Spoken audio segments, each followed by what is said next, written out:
he curiously flipped a switch. A seemingly innocent action that unleashed a terrifying demon. The freed demon fled towards the mountain, burrowing into a cave. 3 days prior, the mountain had been shrouded in a thick black cloud, which was suddenly enveloped by a bolt of lightning. At that moment, an old man fled down the hill in his car, and he fled the place by crashing right through the gate. As he fled, he flipped through a device on the passenger seat, when suddenly his car seemed to be attacked by some unknown creature, causing him to crash into a cornfield and overturn. Despite the chaos, the old man grabbed the device from the passenger seat and continued to flee. In the nick of time, he finally made it back to his home. He immediately flipped a switch, seemingly activating a mysterious device. Even the dust on the ground seemed to sense the powerful force being unleashed. The old man kept a vigilant watch over the cornfield, device in hand, as if waiting for something to emerge. Suddenly, footsteps appeared on the loose soil, as the unknown creature slowly approached him.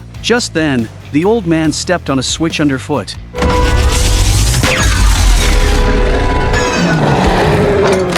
But to his dismay, the device malfunctioned. He hurried back to his room. He then hid the device in a secret compartment and sat calmly on the sofa, quietly awaiting death's arrival. As the artifact in his hand emitted a piercing shriek, he knew he faced imminent peril.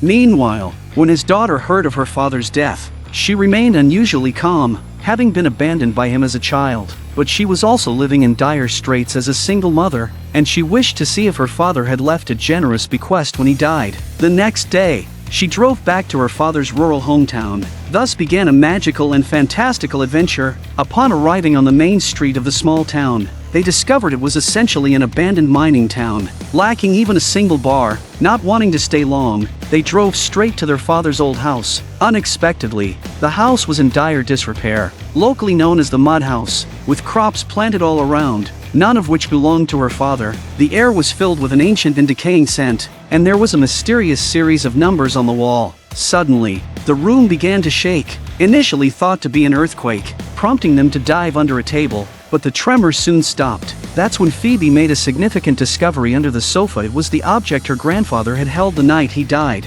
When a neighbor visited, they learned from her that the old man had left no inheritance and had even accrued considerable debt before his death. Confused by the news and with her city apartment lease expiring, Phoebe had no choice but to stay in her father's room. The night's strange events then quickly unfold as Phoebe is reading a book, only to have her chessboard suddenly toppled to the ground. Despite her confusion and finding no clues for a long time, the next morning, she discovered the chess pieces had been moved again. She casually played a move, thinking little of it. Later at Happy School, the teacher showed an interesting movie and then left to attend to other matters. Just then, another earthquake struck, but the locals were unfazed. Curious, Phoebe visited the teacher's room, where she found him studying the earthquake data. He noted the unusual regularity and consistency in the earthquake patterns, clearly not caused by tectonic movements. When Phoebe returned home, she was amazed to find the chessboard disturbed once again. Intrigued, she made another move, only to find the board acting as if alive.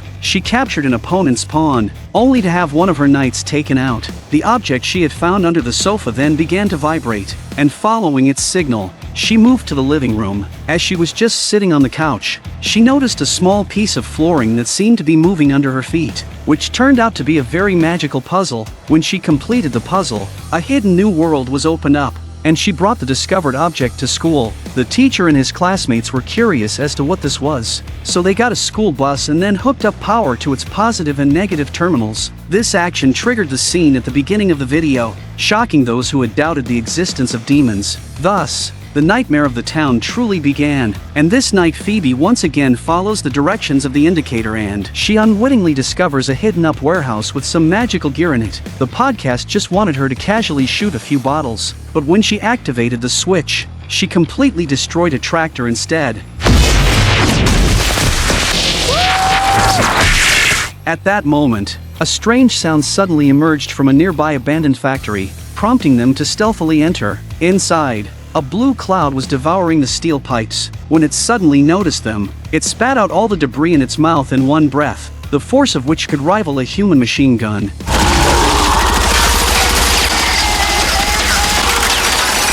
Phoebe seized the opportunity to counterattack the cloud, but despite several attempts, it cleverly dodged each one, curiously peeking at the humans. The cloud was soon tightly bound by a weapon in Phoebe's hands. Just as they finally controlled the cloud, Phoebe attempted to throw a catcher to capture it but forgot to turn the switch on, giving the cloud a chance to escape without a trace. Meanwhile, Trevor had made a miraculous discovery. Having failed his driving test several times, he desperately wanted a car of his own, so he began repairing an old one, but without success until a mysterious force magically fixed the only malfunction, allowing him to start the car for the first time. With the hood slamming shut, the car's true power was revealed. Its 12 cylinders and nearly 1,000 horsepower indicated it was no ordinary vehicle, and the boy joyfully drove it across the fields. When he soared into the sky and landed smoothly on the road, he coincidentally met his podcast and Phoebe rushing home. Driven by curiosity, all three climbed into the old antique car. Unbeknownst to them,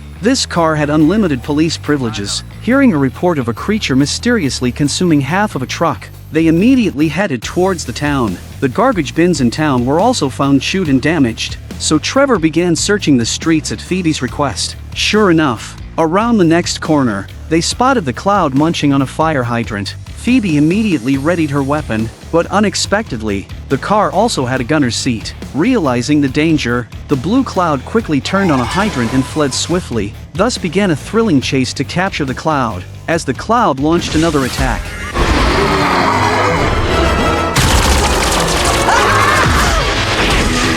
The car's special armor protected them. Phoebe timed her shot perfectly and locked the cloud with an electronic cannon. Then, with the help of Podcast, he found another piece of advanced equipment on the vehicle, and by simply lowering the vehicle's ladder while in motion, the small vehicle catcher would run in sync with the vehicle and proceed to head straight for the clouds directly below. Just as the catcher was about to position itself, the clouds struggled and changed direction. The two vehicles had to turn again and continue the chase. The performance of the small vehicle catcher was formidable, and just as they were about to capture the cloud, a car suddenly appeared in front, causing them to swerve. In avoiding the collision, they lost ground to the cloud, and after a flurry of attacks, all that was left were scars on the ground and no sign of the cloud. As their capture mission was about to fail, the tracker on the catcher quickly picked up the trail again, over the vast expanse of the field. Led by the catcher, their capture operation continued.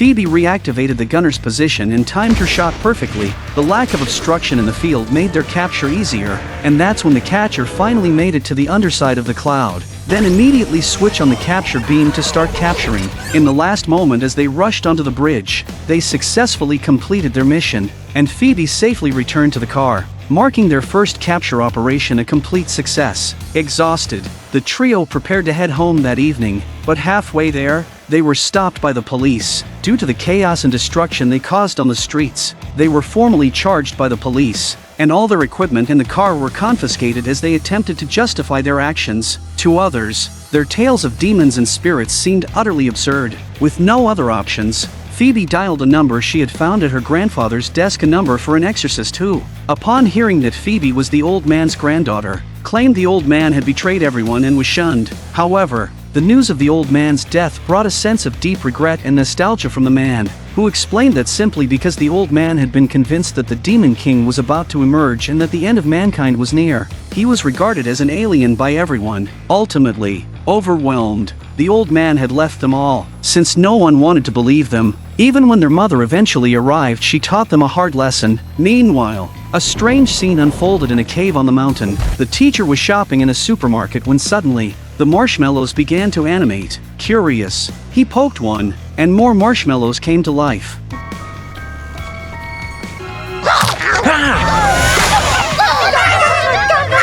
Creating a sense of horror that made him want to leave quickly. Even the barbecue grill was covered in marshmallows, which began turning themselves into sandwich cookies and frying themselves into soy milk. As the teacher panicked and tried to leave, he encountered a huge creature at the corner, munching on dog food, unaware of him until a group of marshmallows suddenly appeared and exposed he, causing the creature with glowing red eyes to attack. The teacher barely escaped the supermarket, but the creature immediately appeared on his car.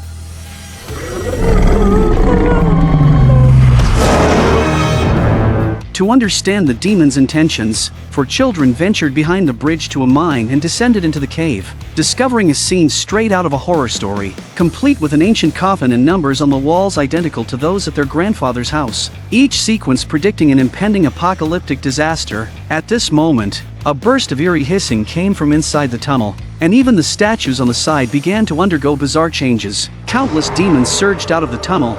Just as the demons were about to invade the world, an earthquake occurred again. The electromagnetic cannons surrounding the area suddenly activated and converged above the demons, creating a powerful suppression force. They realized that the daily earthquakes were attempts to block the demons' attacks, and that their ostracized grandfather had been silently protecting humanity all along. Finally, the demons were defeated and forced back into the darkness. At home, bored, the mother wandered into her daughter's room, discovering a hidden chamber left by the father, filled with photos showing his constant thoughts of his daughter despite the burdens he carried, including keeping his family a secret. However, with the old man's protection gone, the demons quickly found their way to them, as the children prepared to tell their mother the truth. She, possessed by a demon, attempted to devour the boy. At that moment, the boy's alarm device activated, and another earthquake occurred. The teacher, now possessed by a demon, had destroyed the electromagnetic cannons, leaving no force to stop the demons from descending upon humanity.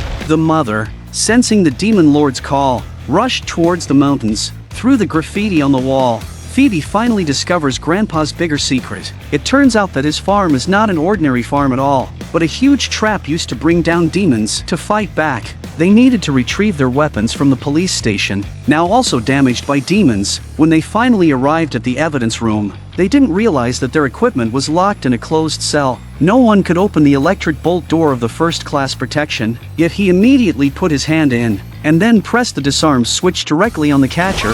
In an instant, the captured blue cloud was completely released. Mistaking the iron door for a feast, the cloud devoured it, allowing them to recover their weapons and set the stage for a real battle against the demons. On the other side, the mother, transformed by the demon, and the ragged, demonized teacher hand in hand began a ritual to summon the demon lord, culminating in a stormy chant that struck them with lightning, transforming them into true demons. With an infinite number of demons descending, they spread to every corner of the earth, leaving humanity to confront an unprecedented threat. And following along were the true demon king, the goddess of the gods, the god of destruction, and Gozer, the god of all, originally the legendary omnipotent god Gozer.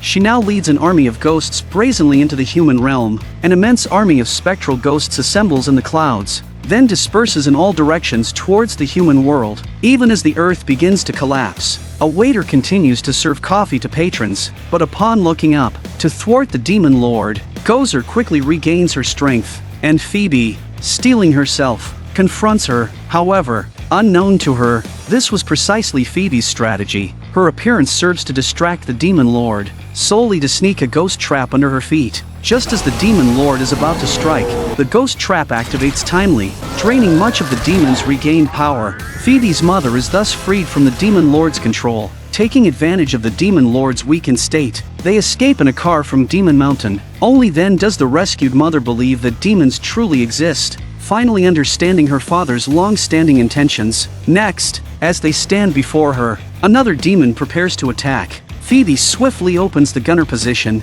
and an electromagnetic cannon blast sends the demon back to hell. With the mini-catcher back in the car, they barely make it home in time. Yet at that moment, above their heads, a vast army of the demon lord's soldiers, protecting Gozer, descend, the sky resembling the onset of the apocalypse. Phoebe now waits at the same spot her grandfather once stood, anticipating the demon lord's arrival. In the next second, she appeared vaguely in front of Phoebe, having recently been seriously wounded. She approaches Phoebe with difficulty. Phoebe urgently has her mother activate a mechanism set by her grandfather, but unsurprisingly, the system is still faulty. At a critical moment, Lucky dashes out and unleashes a torrent of attacks on Gozer.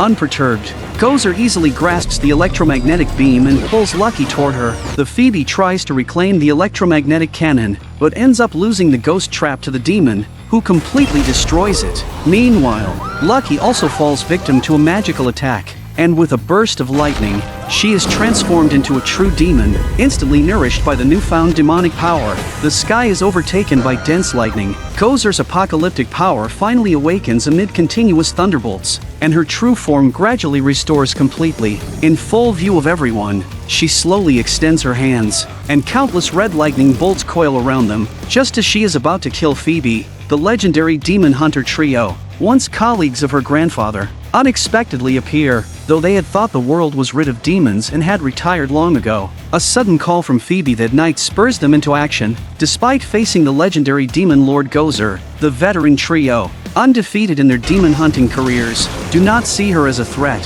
However, the old men could not have anticipated the true extent of Gozer's power. She slowly separates the proton streams of their electromagnetic cannons and brings them all down. They never expected to face defeat in their lifetimes of battling demons. As the demon prepares to kill the three old men, Phoebe suddenly attacks Gozer from behind, causing her to retaliate furiously. As Phoebe is driven back, a spectral hand suddenly grabs hers. Indeed, it is her deceased grandfather, who now appears and attacks Gozer. Seeing their old comrade return, the demon hunting quartet reunites after 40 years, enhancing the power of their electromagnetic cannons to its peak. Simultaneously, Trevor seizes the moment and triggers another electromagnetic cannon at a trap previously set by the grandfather. In an instant, the earth trembles, and countless hidden demon catchers activate, illuminating the entire sky. Even the countless demons lurking behind the clouds are affected, and all are captured by the demon catchers. Overwhelmed by the combined force of the quartet, the omnipotent god Gozer is ultimately defeated. In the story's finale, the daughter chooses to forgive her father for the first time, embracing him tightly. The two, whose relationship was strained by duties, finally reconcile, and the old man's spirit gradually fades into the void.